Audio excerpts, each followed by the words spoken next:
Papa. Na, Papa. It's an unusual case. Lacey Spears, a Rockland County mother charged with murdering her son by poisoning him with salt. It's probably the worst nightmare for anyone working in a hospital. A small child is brought in with mysterious symptoms. Doctors and nurses do everything they can to stabilize the child, but nothing helps. The child dies. But what if this terrible story doesn't end here? What if there are reasons for the child's death that are darker than anyone could imagine?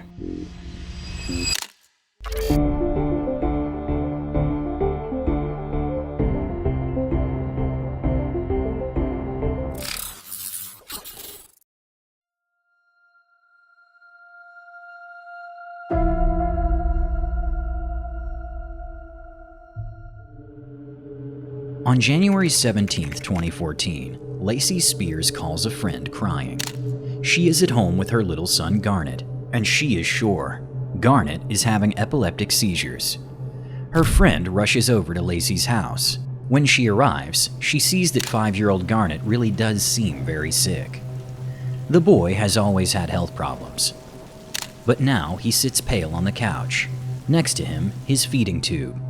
Lacey's friend agrees. Garnet needs medical help immediately. Together, they take him to the nearby Nyack Hospital. There, Lacey tells the doctors that her son has had 3 seizures in just a few minutes. The doctors immediately do an EEG, but they find nothing unusual. Still, Garnet is very unwell. He complains of headaches, has diarrhea, and vomits.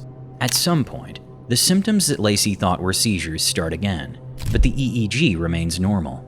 Instead, the test shows that Garnet's brain activity is slowing down. This alarms the doctors. Garnet can no longer breathe on his own, and his sodium and chloride levels are dangerously high. 2 days later, the staff at Nyack Hospital realize they need specialists for this case. A helicopter flies the little boy to Westchester. There, he is admitted to the intensive care unit at Maria Ferrari Children's Hospital. Even though specialists are taking care of his treatment, the boy's condition keeps getting worse.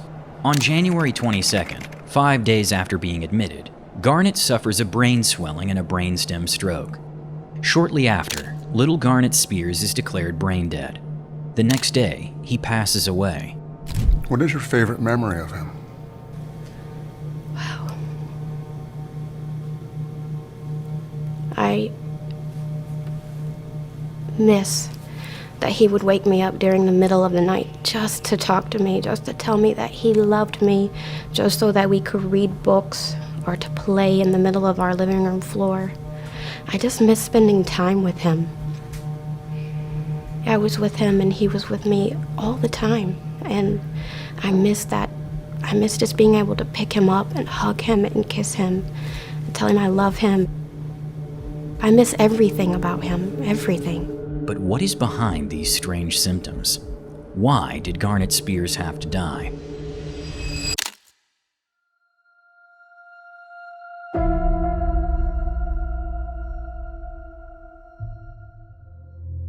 Unfortunately, the doctors couldn't save the boy. However, the medical team at the first hospital did something that would later make them take a much closer look at his death. Since the EEG had been normal at first, the doctors placed a camera in Garnet's room to record any possible seizures. This resulted in about 42 hours of video footage. When the footage is reviewed as part of routine checks, something stands out. When Garnet first arrives at the hospital, his condition seems to improve a little. Overnight, he stabilizes, and by the next morning, he actually seems to be doing relatively well. Then he goes to the bathroom with his mother. Lacey is carrying a piece for Garnet's gastric tube and a white cup. When Garnet comes out of the bathroom, his condition suddenly worsens. He starts vomiting and has severe diarrhea. Then he gets a bit better, until Lacey and he go to the bathroom again. Shortly after, his condition dramatically worsens once more. And again, Lacey had the tube piece and that white cup with her when they went inside. Then, there are those unexplained sodium and chloride levels. A doctor at the Nyack Hospital puts the pieces together. He suspects that Garnet Spears was given a lethal amount of salt through his feeding tube. That would explain the unusual blood values and his extreme symptoms. right after going to the bathroom with his mother. And yeah, guys, this case gets even worse. The doctor contacts his colleagues at the second hospital. They all agree. While they are still fighting to save Garnett's life, they call the police.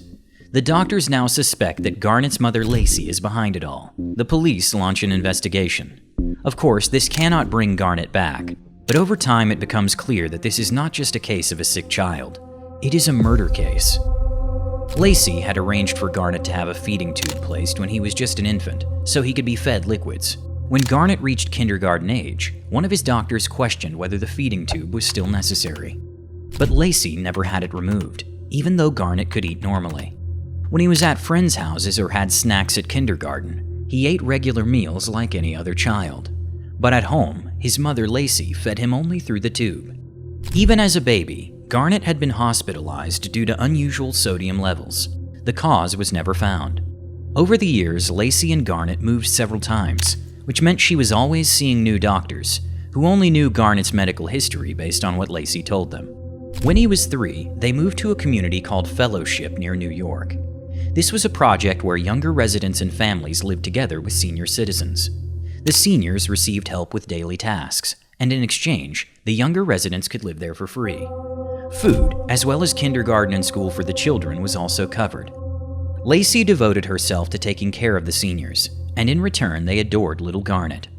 Lacey told everyone about his severe health problems, but to them, he seemed like a normal, active child. One of the senior residents at Fellowship received a call from Lacey when Garnett was dying. By then, Lacey already knew that the police were involved and that her son was brain dead. She told her Fellowship neighbor about it on the phone, but then she made a request.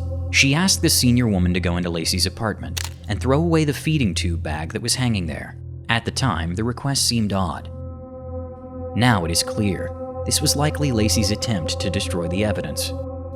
Throughout Garnett's childhood, Lacey had taken him to numerous doctors and hospitals, repeatedly telling new medical professionals about diagnoses that had already been proven false. Just a few days before Garnett was hospitalized in January 2014, Lacey had searched online for terms like normal sodium levels for a child and dangers of high sodium levels in a child.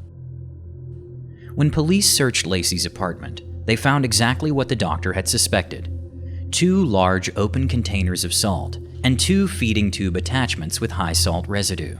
In other words, Lacey Spears poisoned her own child. But why?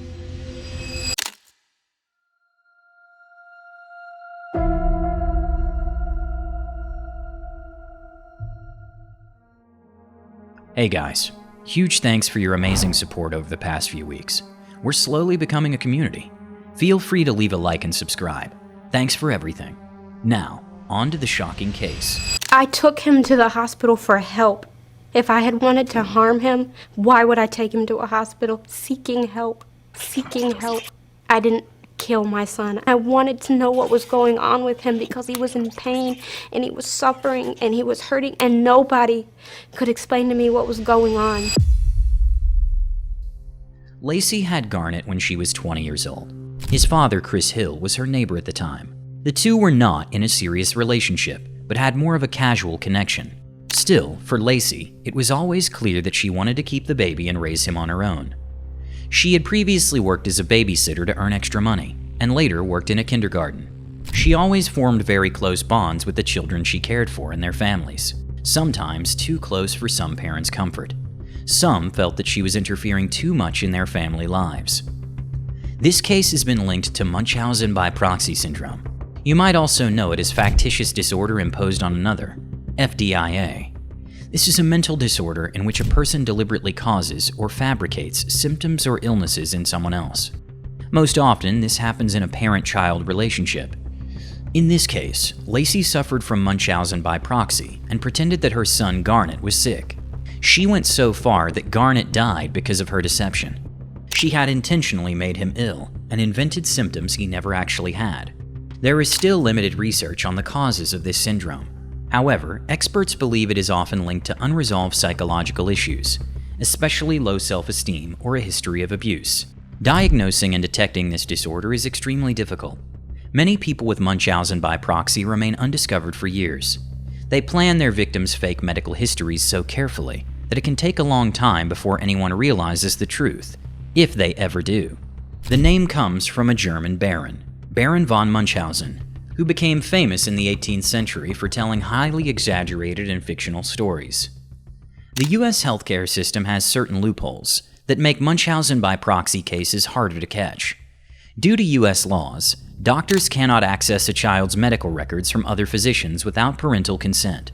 This makes it easier for parents to lie about their child's health and to receive unnecessary medical treatments without raising suspicion. The problem is, parents with this disorder believe, at least in their own distorted way, that they're doing nothing wrong. To this day, Lacey Spears insists that she does not have Munchausen by proxy syndrome. She also claims that she never put salt into the feeding tube attachments.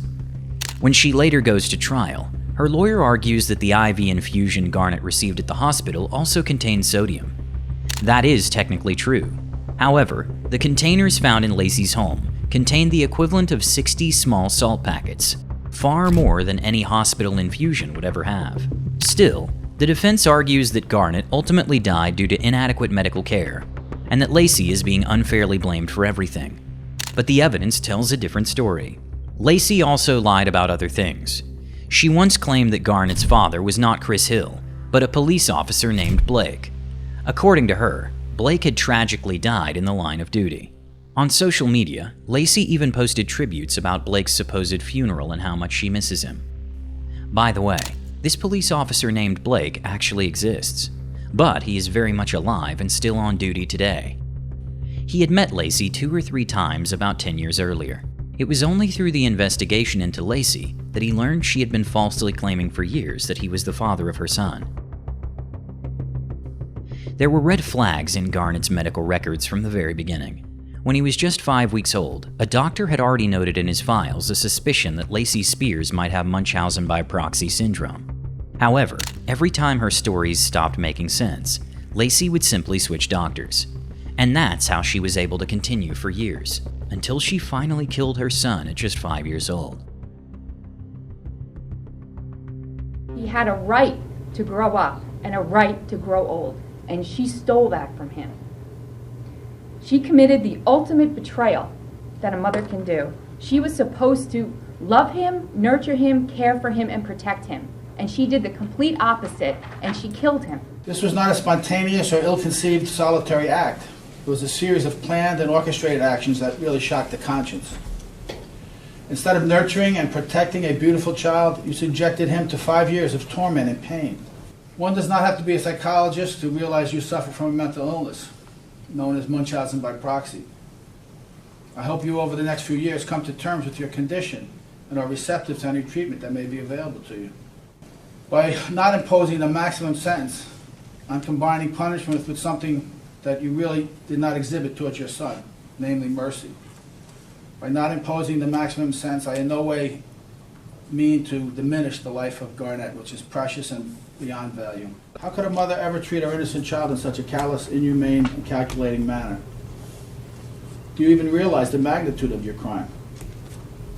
Why didn't you seek help at some point? Lacey Spears was convicted of second-degree murder and sentenced to 20 years in prison. She will be eligible for parole no earlier than June 2034 and remains behind bars to this day. Lacey also claims that she was never diagnosed with Munchausen by proxy by any psychiatrist. She insists that she is completely healthy and that she is wrongfully imprisoned. However, the court ruled that Lacey did have the syndrome and that this was ultimately the reason her son died. The most well-known Munchausen by proxy case is Gypsy Rose Blanchard, a case where a video will probably follow soon, if you want to. Let me know in the comments if a deep dive into this case would be interesting to you, or if there's another case you'd like me to revisit. I'm excited to hear your thoughts and look forward to your suggestions. If you like this video, feel free to leave a like, comment, or subscribe. Any support really helps a lot. In some cases, however, the child is pure evil. In this case, a 14-year-old kills her own mother. The reasons and the course of events will shock you. Click on the video. Until then, stay safe.